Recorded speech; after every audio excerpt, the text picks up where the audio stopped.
I believe that women are pillars of a new consciousness and must lead the way. And of course, it starts with this self-development. You have to start with yourself. And there are so many ways of doing it. There's a spiritual way. There is a way of understanding it with your mind. But whatever it is, the female era that is really has started and will develop faster and faster is about the heart, the fiery heart. The female is all about bringing the heart center into the world, into the business world, into everything you actually create. Because the heart is the only place that knows the truth, that speaks truth. And it includes, it does not exclude. It is, well, there is so much more to say about the heart, but I guess you understand what I am saying. And let me tell you a little bit about me today. You probably see it in my face. I'm not feeling well at all. I had eye surgery. You see it on my eye there. I can't have any makeup on it. I had eye surgery and I was in the United States for 10 days for that. I came back 2 days ago. And my eye feels all right. It still needs to heal. But what happened to me is I felt so tired and these headaches and the body aches. And my goodness, today I said, I have my live show. How can I feel this way? I better see why I feel this way.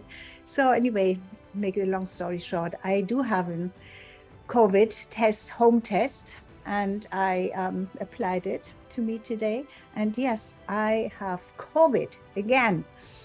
Oh, COVID positive. So, but you see, these are realities. I could say, okay, I cannot do it today, but you know, everything happened so fast, so I couldn't get anybody to jump in for me. I also had nothing prepared that I could just run. So I am real, naked, vulnerable, and tell you how it is. And this is what happens to all of us in our life, right? I mean, we make a commitment for something, and then you always say, at least I say that, why now? You know, really? Why now? Because I just came back with this eye surgery. I'm leaving again for Germany in 9 days. So I have a very short period of time to get well again. And why do I have COVID now? I had it so badly at the very beginning, at the beginning of 2020, badly. I was very, very sick for 3 months, and I still have had lingering things. And what the COVID did then was it triggered a TIA, it triggered a mini stroke, and then it triggered shingles. I had shingles 3 times last year.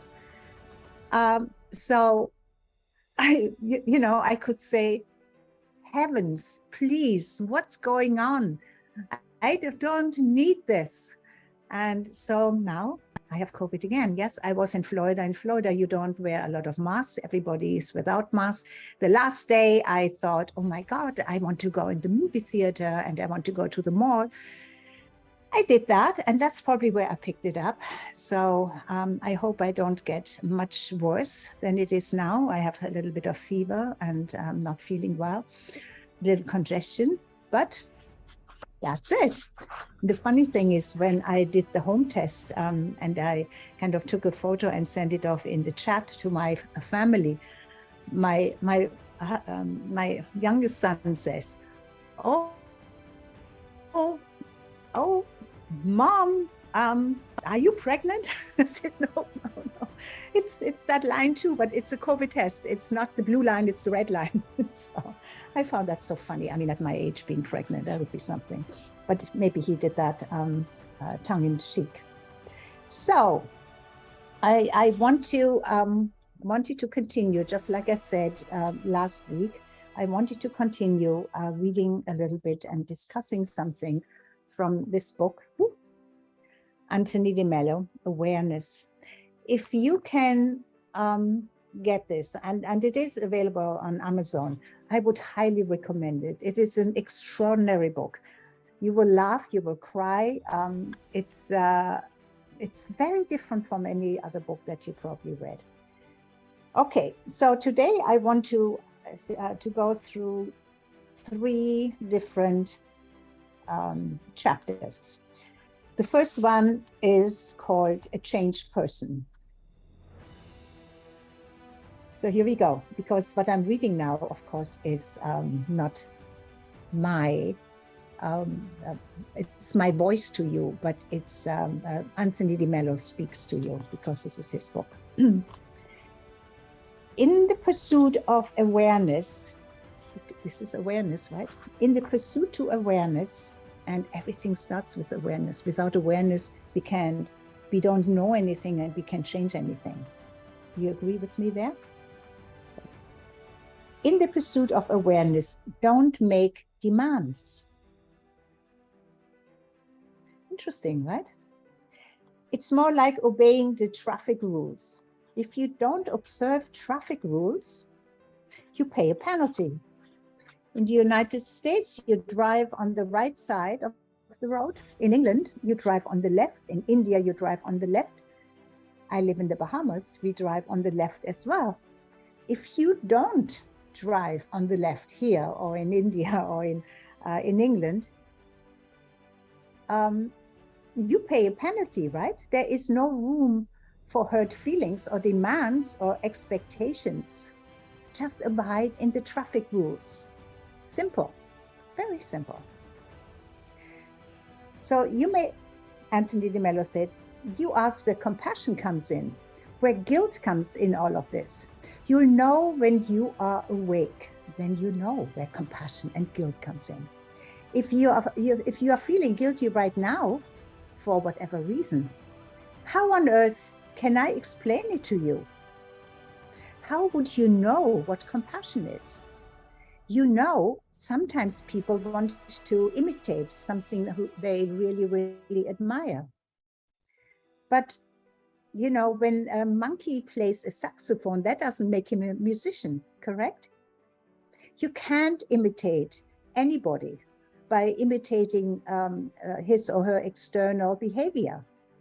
You have got to be that person. Then you'll know exactly what you do in a particular situation, given your temperament, your character, and the character and temperament of the person you're dealing with. No one has to tell you. But to do that, you must be, for example, of course, he is a Jesuit priest, so he quotes Christ. In order to understand it, you have to be Christ. How do you be Christ, right? An external imitation will get you nowhere. If you think that compassion implies softness, there is no way I can describe compassion to you. Absolutely no way. Because compassion can be very hard. Compassion can be even rude. Compassion can jolt you. Compassion can roll up its sleeves and operate on you. Compassion is all kinds of things. Compassion can be very soft too. But there's no way of knowing that.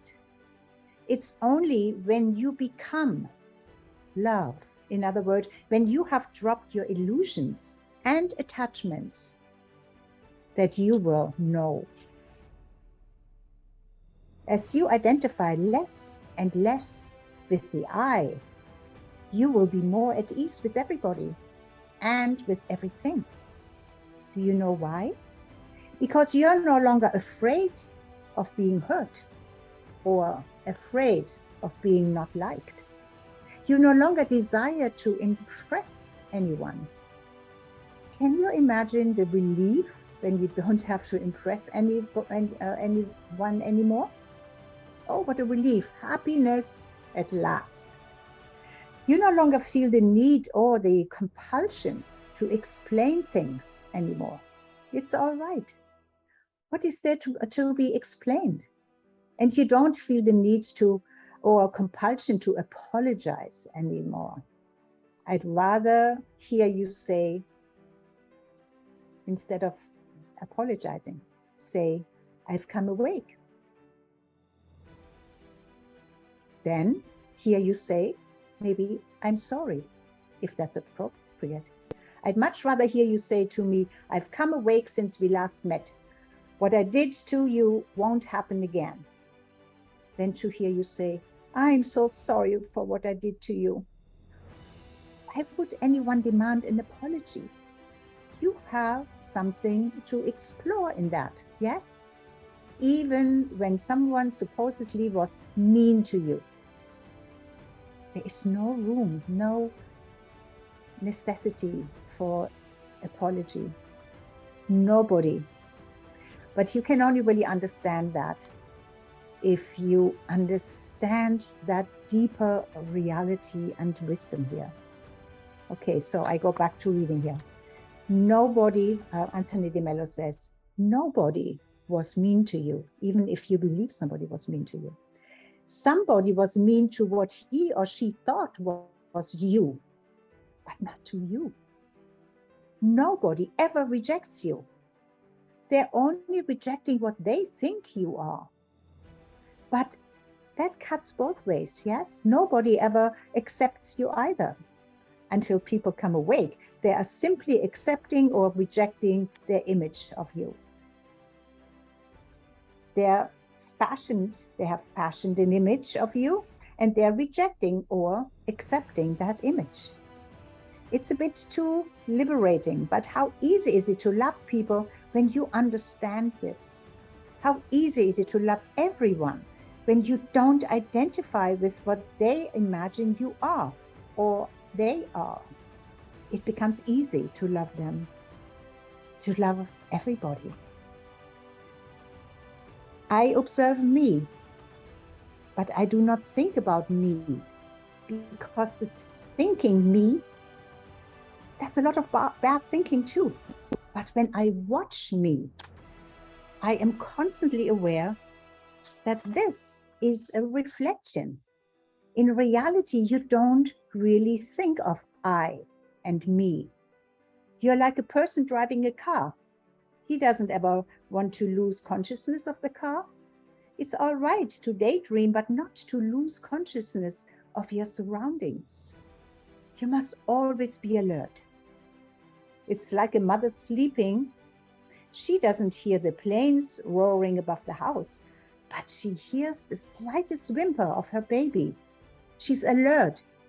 She's awake in that sense. And we women understand this, right? One cannot say anything about the awakened state. One can only talk about the sleeping state.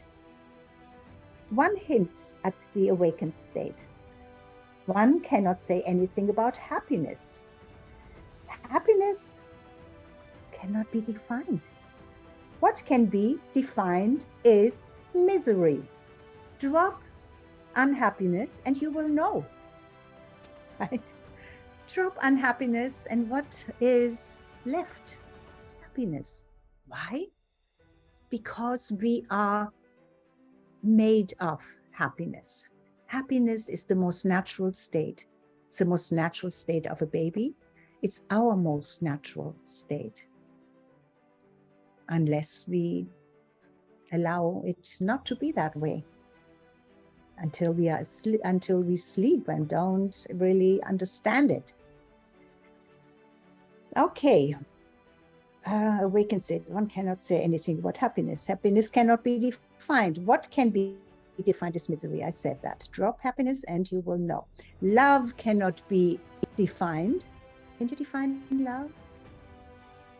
Unlove can. Drop unlove. Drop fear, especially fear, and you will know. We want to find out what the awakened person is like, but you'll only know when you yourself get there. Am I implying, for example, that we shouldn't make demands on our children? What I said was, you don't have a right to make any demands. Sooner or later, that child is going to have to get rid of you, in keeping with the injunction of that our children are not our children. And you're going to have no rights over your children at all. In fact, they really are not your children, and they never were. They belong to life, not to you. No one belongs to you. What you're talking about is the child's education. Yes. If you want lunch, you better come in between 12 and 1 or you don't get lunch, period. That's the way things are around here. You can say to your children, you don't come on time, you don't get your lunch. You're free. That's true, but you must take the consequences. When I talk about not having expectations of others or not making demands of them, I mean expectations and demands for my well-being. The President of the United States obviously has to make demands on people. The traffic policeman obviously has to make demands on people. But these are demands on their behavior, traffic laws, good organization, the smooth running of society. They are not intended to make the president or traffic policeman feel good. Interesting, isn't that interesting? Yeah, think about that. I want to talk about permanent worth. That's another chapter, permanent worth. Anthony De Mello says, to move on another idea, there is a whole matter of one's personal worth. Personal worth doesn't mean self-worth. Isn't that interesting? I always thought that was the same. It isn't. Where do you get self-worth from? Do you get it from success in your work? Do you get it from having a lot of money? Do you get it from attracting a lot of men? We are women, right? Or a lot of women when you're a man, or could be bisexual, but anyway, how fragile all of this is, how transitory. When we talk about self-worth, we are not talking really about how we are reflected in the mirror of other people's minds, but do we need to depend on that? One understands one's personal worth when one no longer identifies or defines oneself in terms of these transient things. I am not beautiful because everyone says I'm beautiful. I'm really neither beautiful nor ugly. These are things that come and go. I could be suddenly transformed into a very ugly creature. Could happen tomorrow. But is it still I? Then say, maybe I get plastic surgery and I become beautiful again. Does the I really become beautiful? You need to give a lot of time to reflect on these things. I've thrown them in you in rapid succession, but if you would take the time to understand what I have been saying, to dwell on it, you will have a gold mine here. I know, because when I stumbled upon these things for the first time, what a treasure I discovered. Pleasant experiences make life delightful. It's a fact, right? Painful experiences lead to growth. Pleasant experiences make life delightful, but they do not lead to growth in themselves. What leads to growth is painful experiences, suffering points up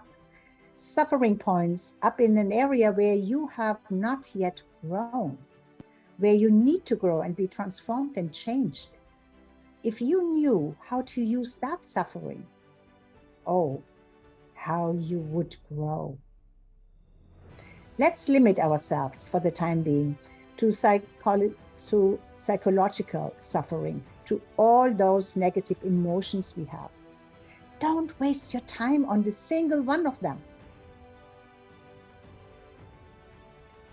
I've already told you what you could do with those emotions, yes?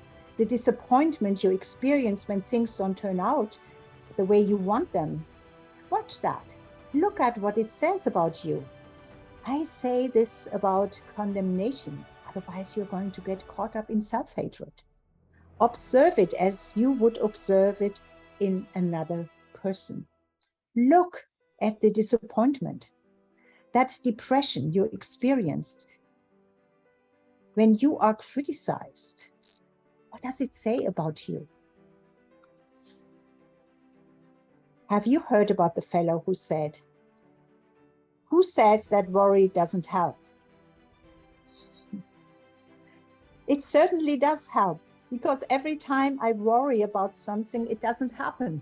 I think that's so funny. Well, it certainly helped him. Or the other fellow who says, the neurotic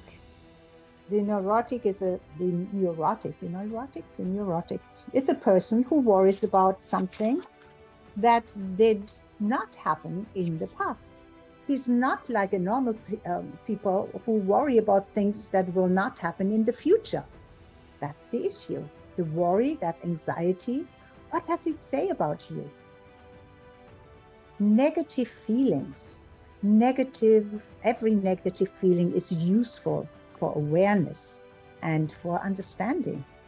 They give you the opportunity to feel it, to watch it from the outside.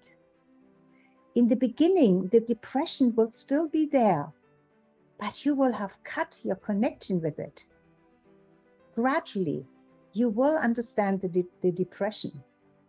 And as you understand it, it will occur less frequently and will disappear at some time altogether. Maybe, but by what time? Nobody can say that.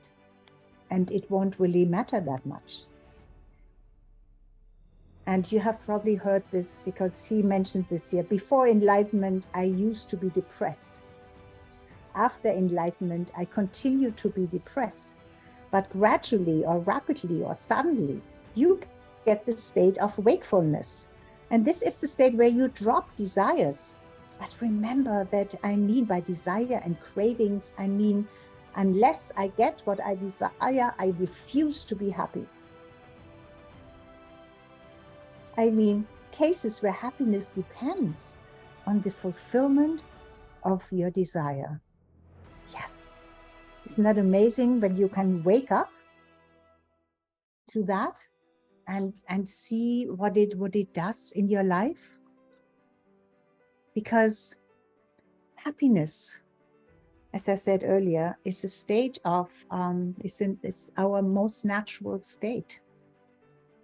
And when people say, yes, wow, look at me, I could be happy if, or I will be happy as soon as, or when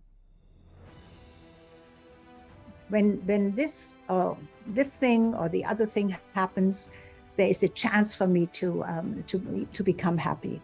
Even qualifying it, happiness is there. What do we have to do? We have to peel away.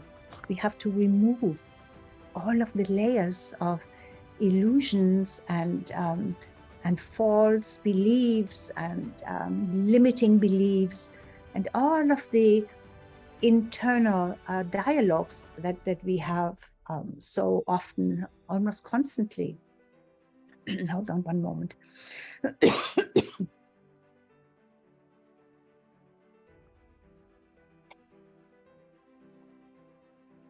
Yeah, you get a reality here with me. Eye surgery and COVID, and I'm here, and that's commitment. And commitment is something that is, nothing happens without commitment. First, clarity. Clarity and awareness, I would say, are pretty much the same thing. For me, in my teaching, it's the 7 C's, and it starts with clarity, and then courage, and then commitment, because nothing happens if you don't stay committed to seeing. Change cannot happen unless you're committed to change. And you need to be aware, and you need to know, have clarity about what is it, where are you, and where do you want to be. So you need your starting and your end point, the goal you have, and then all of the side posts in between, to see how you're doing, to check yourself and how you're doing. And it takes courage. Life, every day you exude courage at just living, because you don't really know what's going to happen from moment to moment. Anything can happen. So you need courage, and you have that naturally, because we are naturally courageous. As I said, especially women, we have that fiery heart. Yes, we can fight for what we feel really passionate about. Of course, men can do that too, but I believe the power of the female heart is so strong.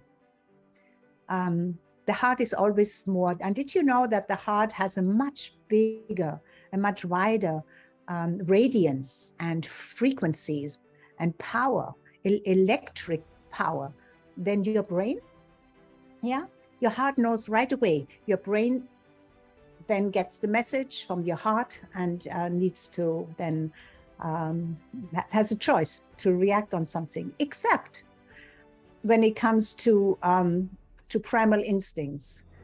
They are built in. If you are absent-minded and you step on into traffic, your body will just jump back in a flash, and you cannot think about it. The thinking comes, oh my God, afterwards, right? What just happened? Your heart and your nervous system are so connected. It knows it, and it does exactly what needs to be done. So that's the heart. Thank you so much for spending this time with me. And I'm not apologizing, but I say that it was a little bit of an effort, and I hope you got value from what I shared with you today about awareness from the book by Anthony De Mello.